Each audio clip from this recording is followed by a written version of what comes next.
Now, I'm here in Picnic Grove, one of the most popular destinations and most visited places in Tagaytay City, where you can unwind, have and relax, have an ample time with friends, families, and special loved ones. This is also the best spot to see the Taal Lake or the Taal Volcano. But at this moment, Tagaytay Picnic Group encountering the improper garbage disposal. So, why they encountering this kind of issue? How the management will resolve this issue? What will their solution on this matter?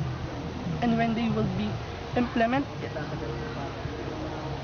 But before that, let's ask some tourists about this matter.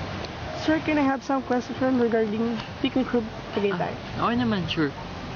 So the first question, sir, is that how do you find Picnic Group? Oh, Picnic Grove. Picnic Grove, maganda, malaki. Maraming tao, tsaka fresh yung hangin.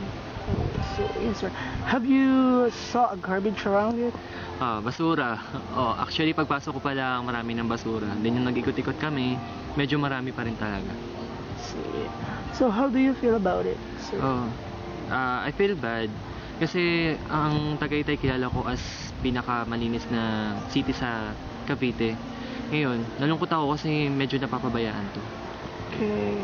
So what will be your suggestion with this issue? Suggest ko siguro mas pa-practice pa ng mga tourists na pumupunta rito na proper disposal talaga ng basura. Tsaka yung mga staff, siguro damihan nila para ma-monitor nila yung mga basura. Ayun. So thank you, sir, for the suggestion. Welcome. Have a nice day ahead. Thank you.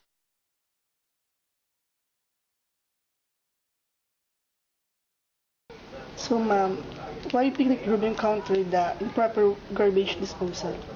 As what I said, ayun, sa daming tao, lalo na nga pagka holidays, ayun, kaya sobrang dami ng mga kalat dyan. Pero, idudugtong ko na ito yung question nyo dito, ha. Pero may mga maintenance kami na naka-assign. Sa bawat area, meron blue, red, and orange.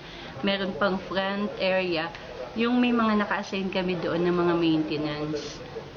Yun lang. Tapos po, sa question number 2, what will be the solution on this matter? Solution, yun na nga, may mga maintenance kami na naka-assign.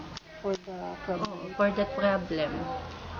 Tapos meron naman kaming, under kami ng city government, yung MRF na tinatawag. Miss Annie De Leon's Park Administration of Picnic Group said, Picnic Group is owned by the city government of Tagaytay. So, the city government shall provide the cleanliness of the park. So, they have a 3 area of maintenance. This is the red area, blue area, and orange area. They maintain the proper garbage disposal to maintain the cleanliness of the place. So, I am Raymart Tarona. Have a nice day.